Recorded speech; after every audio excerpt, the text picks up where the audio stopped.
But it, Hello, everyone, and welcome back to RPG A Day with the Geomologist Presents and Streamrolla. hello. And today we are doing four more prompts from the hashtag RPG A Day calendar. These are put together by Autocratic, Dave Chapman, and with the help of Runeslinger Anthony Boyd. And we will start with the first prompt for this set, and that is Day 17, intensity. What does intensity mean to you? Should there be intensity in a game? It's just a bunch of elf games, right? Well, yes. I I think there can mean, be tension and there can be intensity in a game though. I think there could be tension between like the players about Hmm. how to run a campaign, but I think there could be intensity amongst like like the picture itself. All four of them are looking at something, looking in a book. They look like they're very intensely trying to figure out how to solve the problem, like how to Hmm. get over a mountain or how do I get out of the situation or Hmm. dag damn it, the thief stole the items again and now I have to figure out how to get them back. I think it could be intense. I think there can be intense moments in a game. I think when I think of intensity, I think of like a uh, really good like military action type RPG, whether it be an alien RPG, which is more sci-fi horror, but it can be military. If you have like Space Marines, T2K has very intense moments. When Uh, Jonesy got killed. yeah, and then Warhammer 40K, any of the incarnations that there are, Warhammer Fantasy can be pretty intense, especially in games where there is, a lethality to them. I think Call of Cthulhu can be very intense. And Very much so. I've been in scenarios or situations where I've run scenarios and situations where it does get pretty interesting and intense. I remember one time in one of my old Call of Cthulhu games where one of the characters was given like a choice. Um, I think two characters were put against each other, and it was an intense back and forth battle with like sword versus dagger, and whoever won would survive, and whoever lost would become a brain in a jar, effectively. So it was a pretty intense moment there.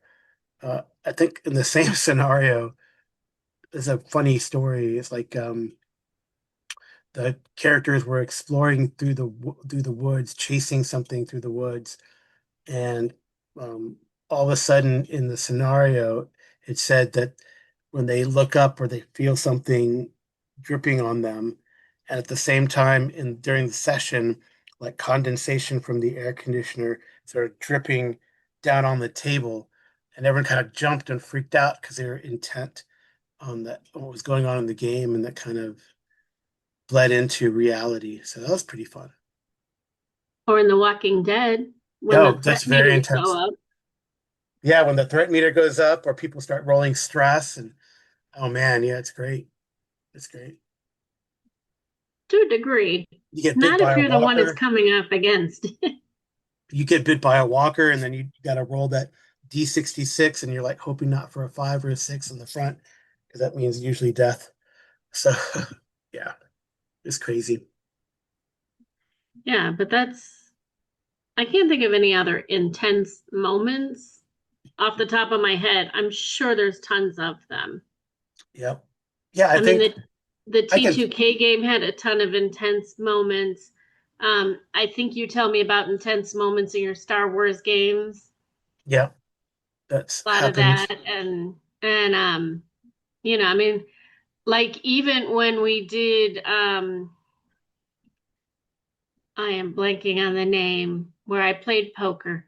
That was pretty intense. Oh, the Delta Green game.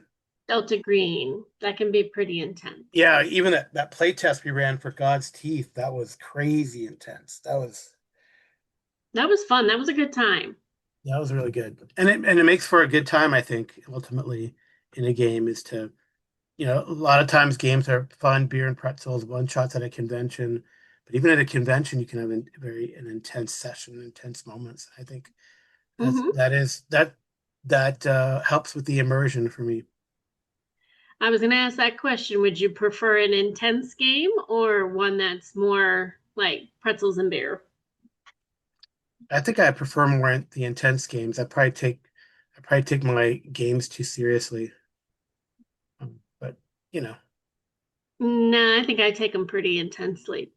yeah. I mean, I'll sit down and I'll plan out an entire campaign And and then to you'll the T. So like we did the war rooms in Twilight yeah. 2000 Or and even now I think you get into it intensely because you before with T2K and now with our Osric game, you keep asking me questions. Okay, what about this? And what if I do this? And how does he going to react to this? So I think, yeah, we maybe do take it seriously. Hopefully not too much. I don't know, is it too intense to email the creator of Forbidden Realms to ask him the questions?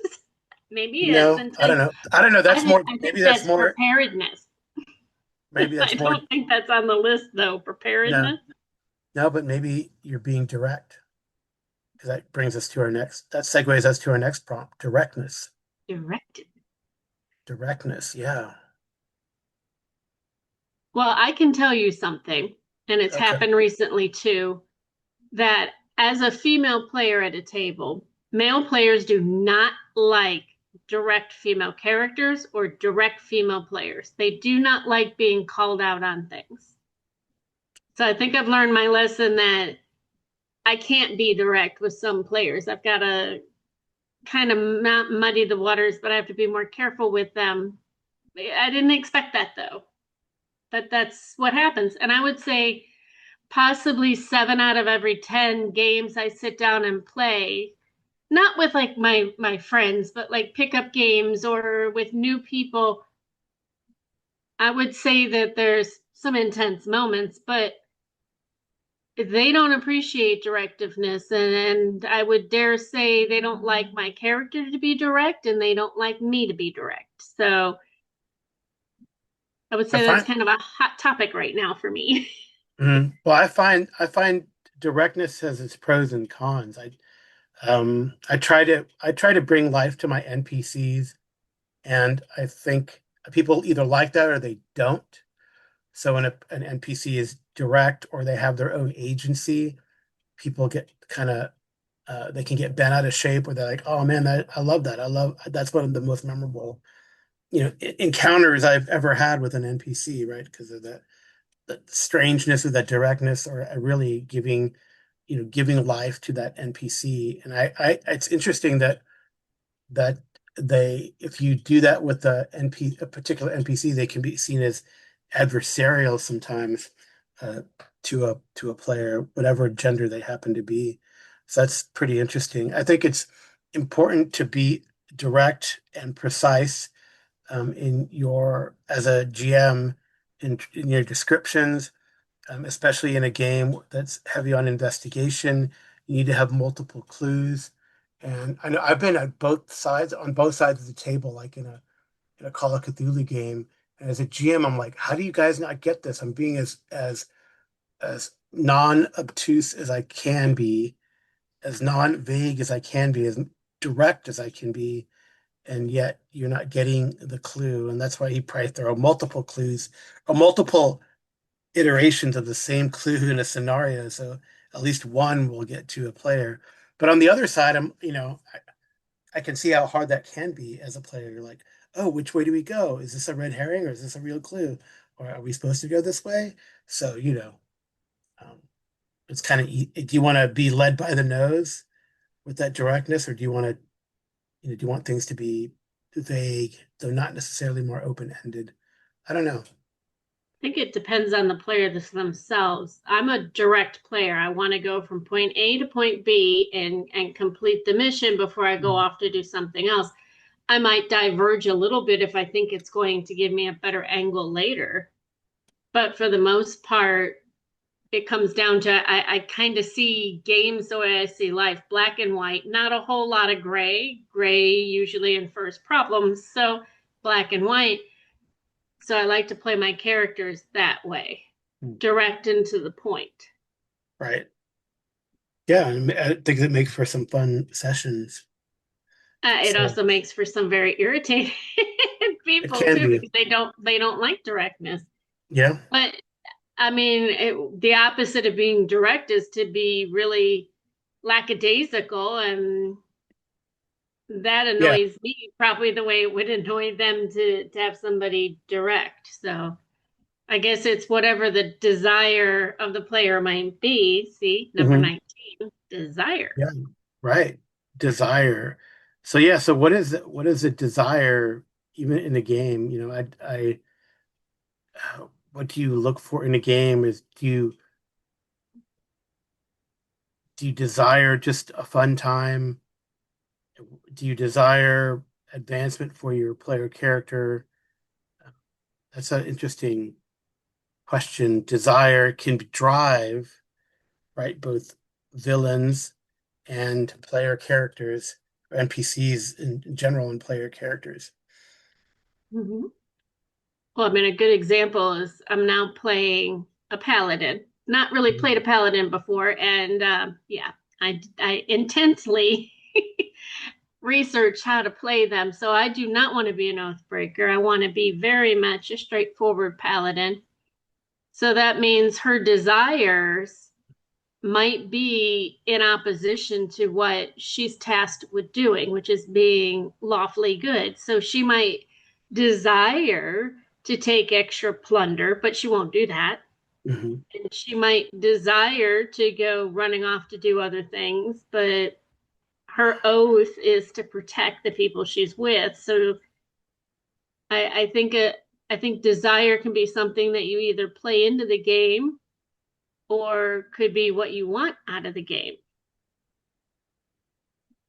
I Yeah. mean, I desire to play my characters correctly, but I also desire to play in a game that it's an escape from reality.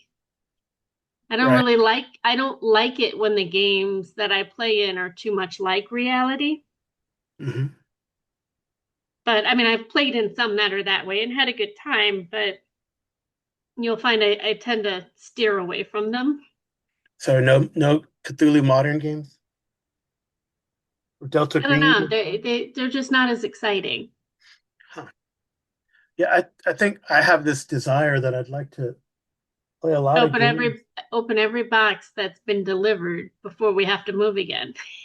Yeah, that's true. That's a great desire. But also, like I have all these, one shots from Free RPG Day from the past years. I have all these games I'd like to play. I have a desire to kind of open up more books and play a more varied games than what we do. Actually, a great desire of mine is to, do that all day. But we gotta work for a living. But Yeah. too little, too many games, too little time, as we always say. Hmm. All But right. I can promise we will someday. I promise, maybe we'll be retired and still playing games. One would hope. Promise is an interesting question, I think. Um, do Well, how many times have you told me, "Oh, I got this book and it promises to be a good campaign," or, Yeah. you know, Oh, yeah. That's more of the play side. I'm thinking like in character well, promise. promise is a very verbose word, it can have so many meanings like the word order. Mm. So I think you can promise to run a good game, you can promise to run good characters, you can promise to have the right campaign in the right setting. But isn't a promise just kind of in its own little way an oath? Yeah, it could be an oath. Right? It could, when you roll up a character 3d6 down the line, does your character have promise or is it not going to be very good? I mean, how does that work? Um, yeah, it's a what can you say, Like a when you have interaction with NPCs, uh, They promise they won't betray you, your henchmen. They promise. They promise to lead you. I promise you, says the GM, that this map will lead you to great riches, or says an NPC. I promise you, if you complete this task, you will be well rewarded. Yeah, it's I think usually is like Gollum promised that too. But in Lord of the Rings, Gollum promised to take him there, and he did. dead. He did do what he kind of promised to do. Right. Just whether or not the promise gets you to what you really desire. Right. Yeah, it's an interesting question. What is the promise of adventure and the promise of a of the game? It's kind of like leads to the motivation as to why you'd be playing, or why do we play these elf games, right? What do we feel that we will be? What are we promised, and what do we get out of these games? The only promise that I find is an escape from reality sometimes. Yeah, I guess that's the case. And I You can promise you, promise to play your character better than you are in reality, or you can promise to play a character that's completely opposite of you because you can't do that in reality. yeah, yeah, it But is definitely the promise of an escape from the realities of the day. And I promise you, this is the end of this particular podcast. well, I Yep. promise you good night and And good rolling.